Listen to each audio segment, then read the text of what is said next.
কদবেলের season, এরকম কদবেলের উপর লবণ দিয়ে তারপর সুন্দর করে মাখিয়ে খাওয়ার যে মজাটা, ভাই খুবই মজা লাগে। বেস্ট। কদবেল সিজন আসলে আমি খুব হ্যাপি থাকি, কারণ আমি অল টাইম এরকম লবণ দিয়ে কদবেল মাখা খাইতে পারি।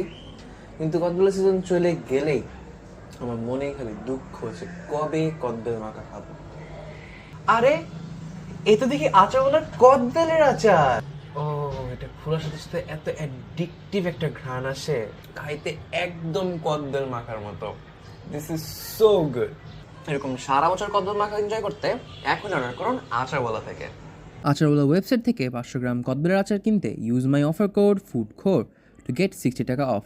কদবেলের আচারের পরে আমার মোস্ট ফেভারিট আচার হচ্ছে আচারওয়ালার আলু বোখারার আচার। টক মিষ্টি, পারফেক্ট ফর